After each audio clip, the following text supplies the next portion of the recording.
It's happening. It's finally happening.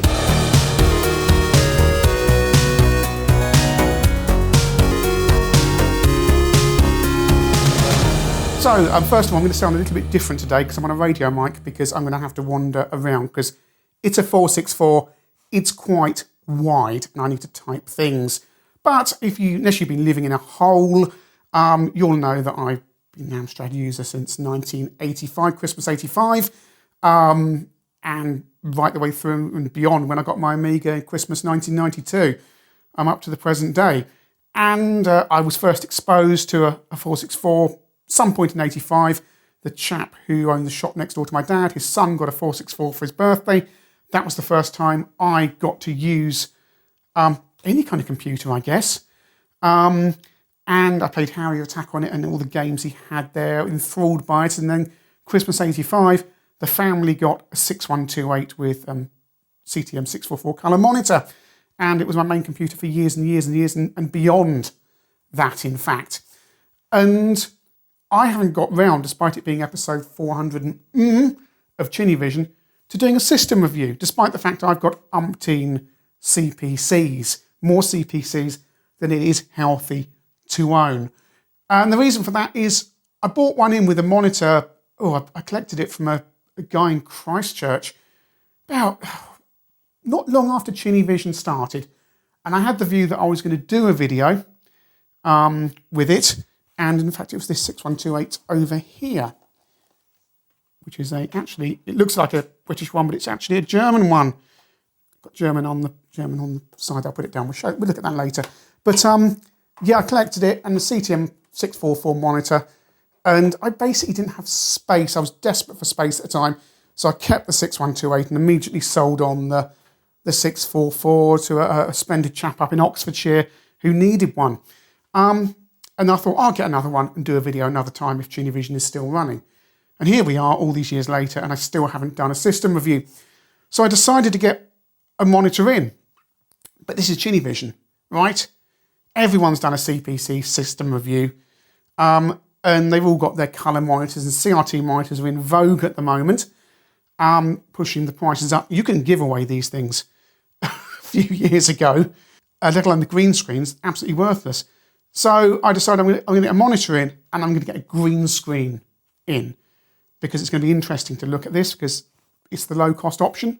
And a lot of CPC owners have these monitors. So I thought, well, let's get one in. And thanks to the last 8-bit game shop in Norwich who sold me this GT65, because there's plenty on eBay, but not many are shown as actually working.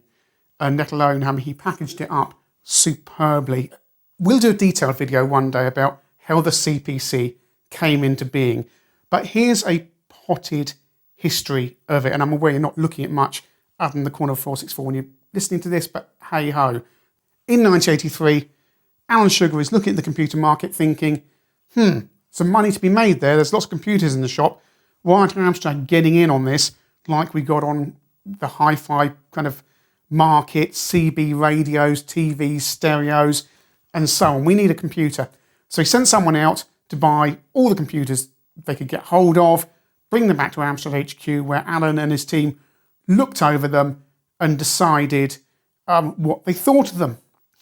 They looked at machines like the Spectrum, the VIC-20, I think they looked at the C64, and they decided the problem was there were loads of wires and they were overcomplicated. And what Alan Sugar wanted to do was do something like, with his hi-fis, an all-in-one solution.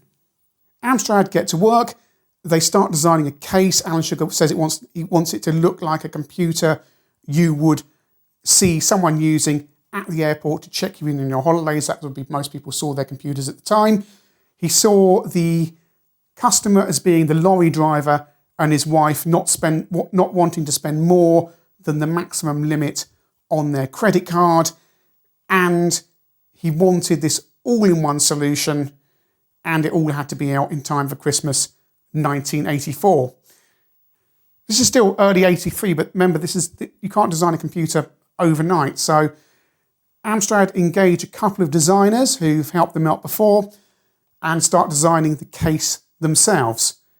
They get all the plastics done, but the designers completely messed it up. It was a complete disaster. And a guy called Roland Perry came in with some of the other people he worked with and took over the project and completely redesigned the computer. It was originally intended to be a 6502 computer because the people who were doing the basic locomotive software had more experience with the Z80. It was swapped over to being a Z80 system. Amstrad knew they wanted a monitor with it, they wanted a low-cost option and a more expensive colour option. They knew they wanted the tape deck to be built in, everything in one, simple as possible, like the Amstrad Hi-Fis. The design was put together. Alan Sugar insisted that it needed a really good software base, so he created a company called Amsoft within Amstrad, whose sole job was to get as much software out on the CPC as possible. The machine was going to live or die on the amount of software it had available, because there were all these other computers in the shops where availability was very spotty. The CPC needed a huge library in order to succeed, and that's what Amsoft's job was. And again, we'll look at Amsoft separately a different day because, again, another fascinating story there. The machine was debuted to the press in spring 1984 with working units people could actually use. This was fairly rare at the time. Products would be announced and then take a long time to come out, whereas Amstrad surprised everyone and just no one knew Amstrad had a computer ready to go. There were few rumours floating around, but nothing officially confirmed. Nothing had been said. Amstrad invited all the journalists, everyone they could get hold of, to this press launch. I think it was the Westminster School. I'm not doing this with script, by the way, if you hadn't noticed. I think they did this at the Westminster School. And yeah, bang, here's the Amstrad computer. You can use it today. A small amount of machines hit the shop shortly afterwards, but the majority of them went out in autumn 1984. That's when the true volumes started coming through. And if you look at the computer sales charts and things like personal computer use, the 464 very quickly establishes itself as the third best-selling computer in the UK. The machine was discontinued in 1990 when it was replaced with the CPC Plus. So hopefully that's a potted history and you're not bored to tears as yet. I know I've missed a whole load of stuff out, but we will do this in depth properly another day. So let's look at the system itself. That's the bit you want to see, right? This 464 here, I think dates from about 1988. I haven't checked the chips inside, but the logo and the rest of it, certainly between 88 and 1990. I don't know when the monitor's from. I think it's got the old Amstrad logo in it, so I think possibly between, it's got the power supply and it's at 85 and 88, somewhere between that, but the monitor's not important. The machine launched at 259 for green screen, 359 for colour, dropping to 199 for green screen, 299 for colour, by about the end of 85 when the 6128 comes out, and the 6128 launches at 399. That's astonishing value for money. I keep saying this. Yes, a colour CPC may seem expensive, but once you factor in that you're getting a colour VDU, or colour display anyway, with it, or even the green screen, with a kind of base unit, again, retailing most of the time for 199, that's really good value for money.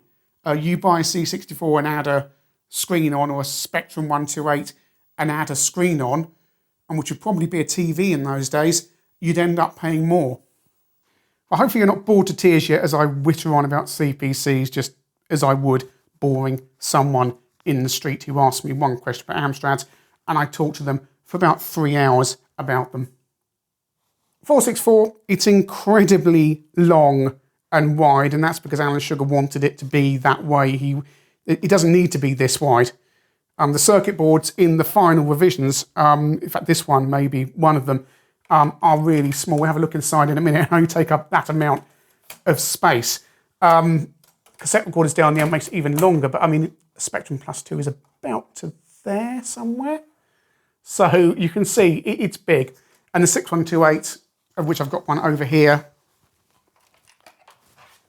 which Roland Perry always says is the ideal design, where it's got a 3-inch disk drive on the side there. You can see, even with that, it's not as deep and not as wide. And it just does away with silly gaps like that there, and the cursor keys are there, and so on. The original 464s have taller keys. The very first revisions of them. This has the lower flat keys. It has this very old-fashioned looking LED compared to the flat LED on the 6128. And of course on the 6128 the control key moves down to there, because it means resetting on here, and resetting a CPC and basic is control, shift and escape. When you do that, whereas on a 6128 you just hold it down there and do that. It's an okay keyboard, not as nice as the 6128. It's a little bit clattery. I think the tool key one also feels nicer. On the side we have, if you can, problem with 464s is they're incredibly long. This is a later revision 464. It has the joystick port on the side, not the back. It also has very vague stuff on the side, because to cost reduce stuff, Amstrad actually did a kind of dual British and Spanish version. So it says Spanish up there and English down there, and it says user port. It's not even joystick.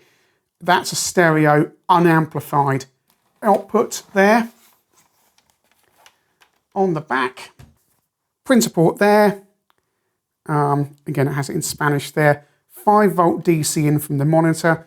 You couldn't buy a CPC without a monitor unless a dealer had, say, had a monitor smashed up and was selling a CPC on its own. Quite rare. Again, you couldn't really get the monitors on their own either. The monitor output, that's RGB. And then on here you have something marked floppy disk, which can be confusing if you're familiar with 6128s and 664s, because they have a separate floppy disk drive expansion port there. That is actually the expansion port. It's just the general expansion port that you can plug ROMs into, light pens, and everything. And the reason it says floppy disk is because the first expansion for the 464 was actually a floppy disk drive, 3-inch floppy disk drive, and it would have the controller in it. So in fact, in order for it to function, it had to plug into the expansion port, hence why it's labelled floppy disk. But that's where your multi-face goes, that's where your light pen goes, that's where your ProText ROM, your ROM by ROM box with ProText ROM in it goes. But as I say, that is just confusing because you think it's just a floppy disk drive port. Also on here somewhere, around the other side, you have volume control. The CPC has a built-in speaker at the back there, mono speaker built in, because I assume that's cheaper to do than put them in the monitors, and they should have been in the monitors. The Plus machines have them in the monitors, but the originals do not. And you have an on-off switch there. Now, here's a gotcha, and I'm going to give you a tip if you're buying CPCs. If a CPC doesn't work, the LED doesn't come on, or it's a bit flaky when it does come on, those switches after 35 years plus, and certainly 30 years of not being used, can get a little bit corroded on the inside. Some people replace them. You don't need to replace them. These are actually very good quality switches, but you do need to deox it or something in their contact cleaner of some description, and just keep on switching it on, off, on, off, on, off, on, off, and leave it to soak and do it again. And then it will be as good as new.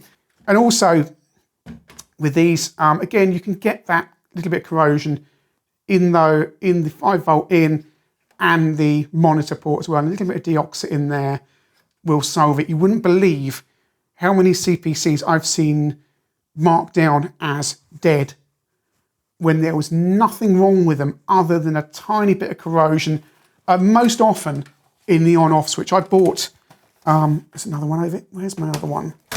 This one down here. Hang on. I can walk around for once with my mic on it. It's really good. I have a lot of CPCs. I don't have a problem, honest. This one's not been cleaned. I bought this one from a guy in Worthing on eBay. Solder's not working. No, it's never been cleaned. I bought it not working. I bought it and then literally got it working and stuck it in a cupboard.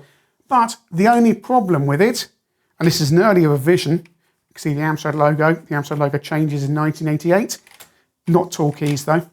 But the on-off switch, all it was, just de-oxed it. In fact, I had to use generic contact cleaner actually back then, and good as new. And if I plug this in, he says confidently, oh yeah, the ports move as well in the later ones, because the circuit boards moved all the way up there in the later CPCs.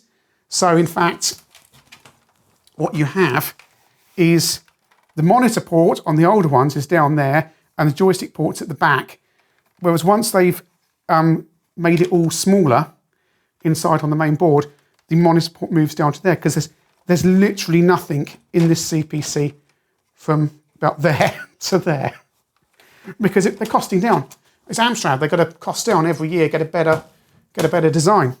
But if I plug this in, he says, arrogantly, hoping it will work. Let's see how humiliated I am when I just turn this CPC on, and it should just work. There we go. It's an Amstrad. It works. They are actually incredibly well built. And where's the crackly volume control? Again, fix that with deoxit. He says, other way. What have I got? No, probably needs, there we go. That definitely needs, there we go. This CPC needs going over properly, but I literally got it in. I saw it on eBay. I thought, there is no way that doesn't work. You've got an incredibly bad listing there, 15 quid. I'm gonna take a punt on that. It's fine. It's an Amstrad. It's gonna be fine. There you go, you can see the difference between the earlier models and the later ones. Everything is shoved up in the later ones there. The monitor socket, the DC in, has all gone down to there as Amstrad have costed down. The joystick's gone off the back around to the side. I'll drop in some pictures from CPC Wiki to show you the different mainboard revisions, and that's a full credit to CPC Wiki, who do allow this kind of usage. And check them out, because they are the top resource for anything CPC related. This is the back of a 6128. It's a German model, so it has Centronics connectors on it, because the Germans' RF emission standards at the time, basically edge connectors spew out all sorts of noise, which most countries at that time didn't care about, but Germany did, so Amstrad had to put Centronics on the back of it. But that's not what's important here, other than the sheer thickness, for no reason, of the 464 compared to the 6128. What is important here is that you can see here on the 6128, disk drive 2 there, expansion printer, versus on the 464 printer and floppy disk, which is, and that port is effectively that port, and that port doesn't actually exist because the 6128 has a floppy disk controller. The 464 does not. But you can see how much slimmer and just nicer the 61280 is compared to the old 464 model, which was designed to give what Alan Sugar always called the mug's eyeful. It had to look like, you know, a large, big thing worth the money. Now, I'm not going to talk about monitors in too much detail today. We're going to be bored to death with everything else as well, but you had two monitor options, £100 separated the prices. You had the cheaper green screen model we've got here. This is the later GT65. It's a 12-inch green screen monitor. I'd say it's a later model, and you can tell that because it's got a 12-volt output for a 6128 disk drive. It also has some kind of things that carry it there as well, which I don't think the original had. It's quite a compact, nice little monitor. It's not much in the way of controls. You've got a brightness, contrast, and on-off switch down there, and the V-hold. It doesn't have any other inputs other than the kind of connected on Amstrad leads there. So it has the power supply inside it. Your other option is the CTM644, which was the colour monitor, £100 more. That's 14 inches, has a on-off switch there, brightness control on the side, and the V-hold is on the back. The green screen's better for serious work. It doesn't have kind of shadow mask arrangement going on in it, so that it doesn't have it draws everything in lines basically on the screen, which makes it better for the CPC's 80 column mode, because you get a little bit more detail than the 14-inch colour mode, where frankly mode 2, the 80 column mode, struggles. Doing this bit in the studio because I just want to whiz through the technical specs of the machine. It's based on a Z80 clocked at 4 MHz. 464 has 64K of RAM, 16K of which is used for the screen display. You can of course shrink the display down, as some games did, in order to claw back some memory. The machine has a Motorola 6845 CRTC chip, and that controls things like video modes. The chunky pixel mode, mode 0, is 160 by 200, that gives you 16 colours. That's what many games use. Mode 1, 320 by 200 with 4 colours. That's what the CPC boots up in. Games like Head Over Heels. Thundercats I reviewed a little while ago as well, and that used some CRTC tricks to actually get more colours on the screen than just the 4.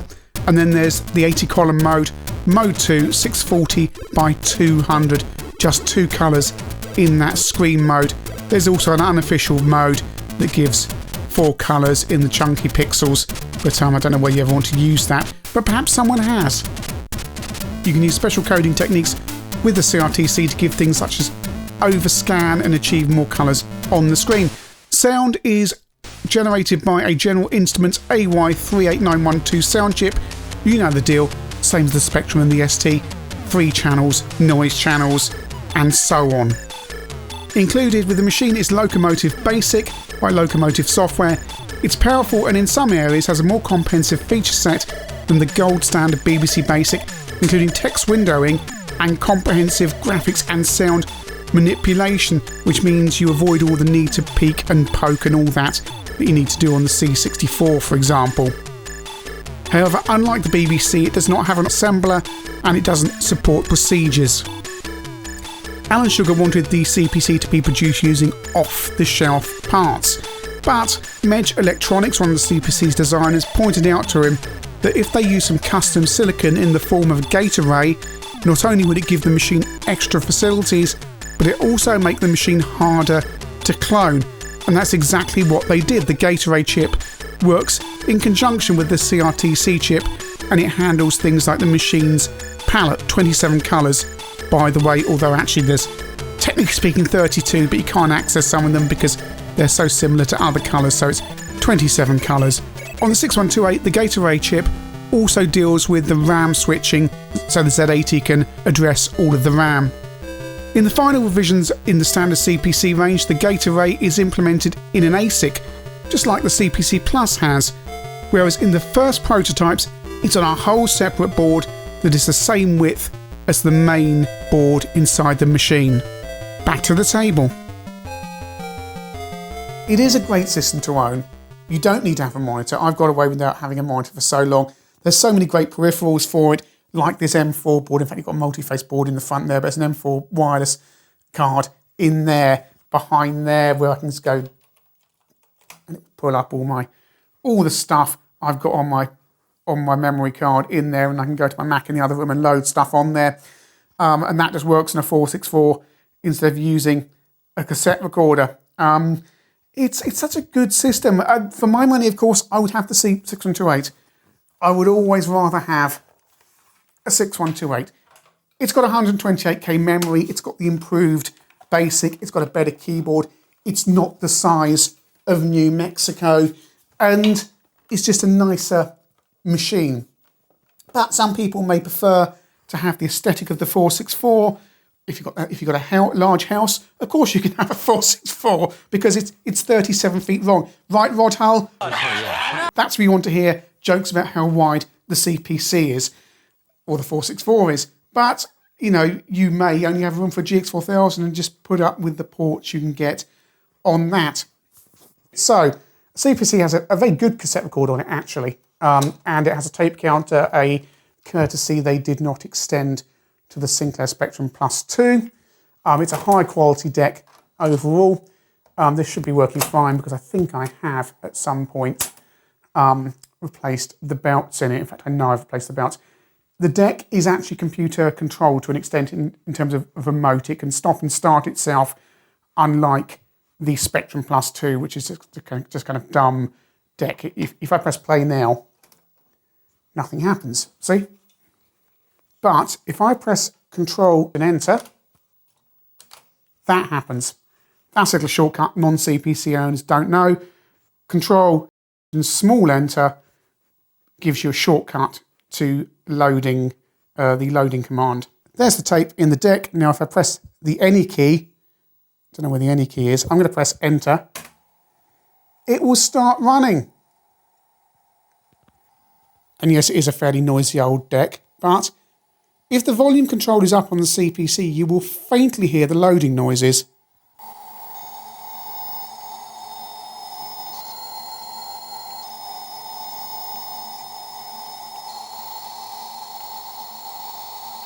And you can faintly hear them there. And that's apparently a kind of, no one's sure if that's an intentional design thing or it's something that just accidentally happened. There's a great deal of debate about this on the CPC Wiki forums, and it's some kind of parasitic I can't remember what they said. Basically, the sound of the tape recorder leaks across to the speaker. No one's sure if it's a deliberate design thing or not, but it's actually quite useful for knowing if you've got anything loading. If you turn the volume up, just remember to turn the volume down again. Otherwise you'll get blasted from Red Tinny speaker with music. You still watching this? Anyway, I'm back in the studio because we need to talk about software. The earliest software for the CPC came from Amstrad's own publishing arm. A few weeks ago, I did a separate video on the winter 1985, spring 1986 Amsoft catalogue. Go and have a look at that and see the wealth of software that Amsoft published, because it was more than just that free games pack and rubbish like Bridget. Amsoft released lots of decent games: Lords of Midnight, Manic Miner, Beachhead, Raid, Hunchback, Sorcery Plus, Cyrus Chess 2 and Amsoft 3D Grand Prix, which is actually a very good early CPC racer. As the CPC starts to get support, Amsoft support tails off, and as the software houses like Ocean, who publish games like Hunchback through Amsoft, decide to go it alone. US Gold as well, putting out a lot of stuff by Amsoft, and they then went it alone. The idea was just to ease these companies onto the system so the system would have support. There's loads of great early CPC games. 1986, for example, Spin Dizzy came out. Paul Shirley, it originated on the CPC. Head Over Heels is originally a Spectrum game, but the Amstrad version is improved. Year Kung Fu from Imagine, it's a fairly early game, what's it, 87? I think the CPC version is the best home version.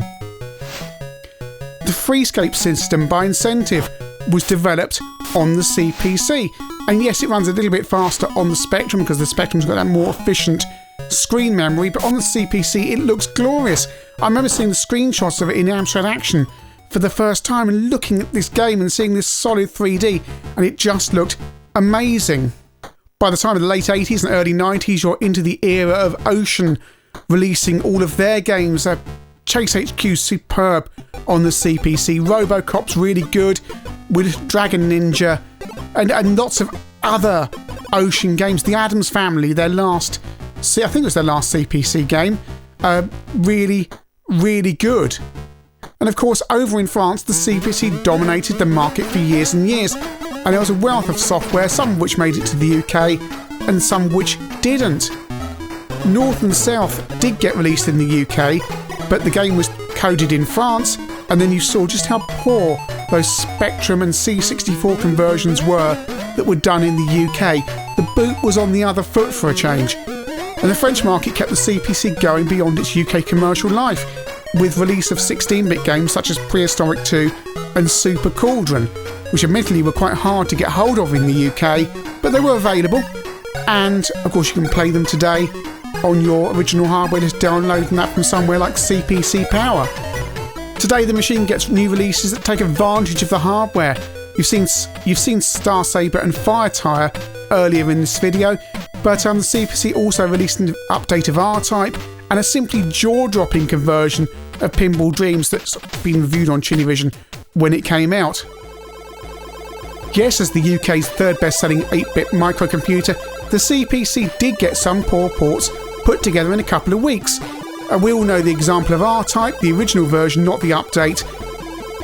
But on the CPC there are plenty of big games that can hold their own. And the fact is, if you try and compare 10 great games loved by C64 owners to the CPC, then the equivalent games in the CPC will probably come off second. But that's not how it works. If you take off the blinkers, be it the Spectrum, the Commodore, or the Amstrad, the BBC, whatever, each machine has an equal library of excellent and diverse games, all different from one another. You'd probably put Chase HQ, for example, on the CPC in the top 10 games on the platform, whereas on the C64 it's probably somewhere near the bottom. All these machines are different. They've all got different excellent games. If you're going to take the list of what's excellent on your system and then try and compare it, the Spectrum, 64 or CPC or whatever, then they're just not going to compare. You need to get outside your box and start looking at other games. Get Dexter, Sorcery Plus, all this stuff on the CPC. In any case, the CPC was always more than a game system. Even the 464 with its tape storage had a foot in the business camp, with a floppy disk drive quickly becoming available and being bundled with CP/M 2.2.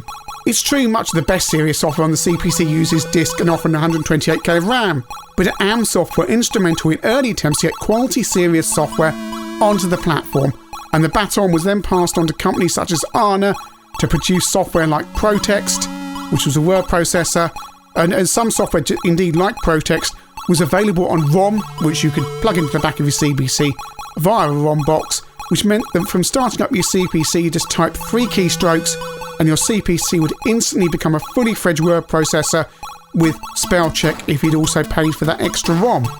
And having that expansion port put a wealth of hardware into the hands of CPC owners. Disk drives, memory expansions, silicon disks, hard drives, light pens, utility ROMs, teletext decoders. The list is everything. I had so much stuff in my CPC. I had a utility ROM, ProText, the spell checker, 3.5-inch disk drive, printer, and teletext decoder as well.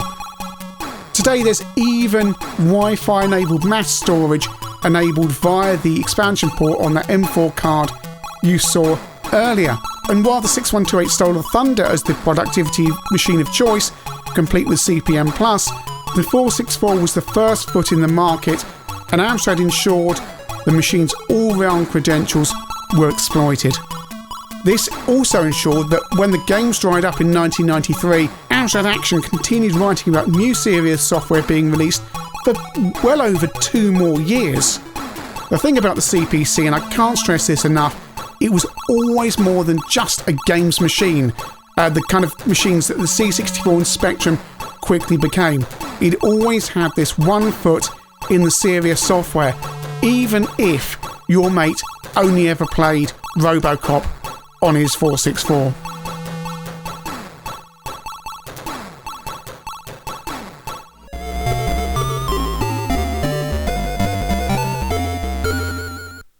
And a quick note before we go back into things, new ChinnyVision pens available. They're blue and gold, and the gold is metal, so you can probably defeat 1980s Cybermen with them just by waving them in their direction. And we've also got the new ChinnyVision coasters as well for putting your drinks on. And these are all also available as Patreon rewards. And Patreon is the reason you've not seen any adverts on this video today, unless YouTube have come up with some stupid new policy, that is. And that kind of sums up the CPC 464, an all-round computer. Amstrad sold 160,000 by the end of 1984. Not bad considering the machine had only hit the shops in significant volume in autumn of that year. And it's the machine that put Amstrad on the eventual path to where they achieved having a third of the entire European personal computer market at their peak. It's a versatile machine.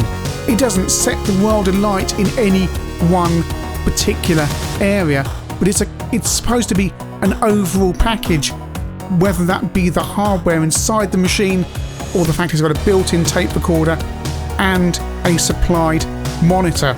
Okay, if you're asking me what CPC you should buy, I'm always going to say the 6128. it's smaller. It's got more memory, it's got that 128K, it's got the built-in disk drive controller and the disk drive itself, and it's just an overall nicer machine. Roland Perry always said the 6128 was how he saw the CPC's ideal form factor and design being. But the 464 has this iconic look, the colourful keys. If you say CPC to someone, well, that's the image. Big wide 464 with the colourful keys and the built-in tape deck is what people imagine. If you're only ever going to look at the CPC in terms of computer games that are particularly good on your system of choice and then trying to run them on the CPC, you'll probably go on a hiding to nothing. You do need to choose the titles that excel on the CPC, but I say that on so many of the machines we cover here on ChinnyVision. They're not all the same, these machines, and here we are 400 or so episodes in. Hopefully people have worked that out by now. The CPC is a uniquely British home computer that had appeal in other countries, France and Spain as well. Everyone needs a CPC in their life. I'd always say I'd rather have a 6128, but the 464 is the more affordable option. And I wouldn't be without a 464. Well, 3 to be honest.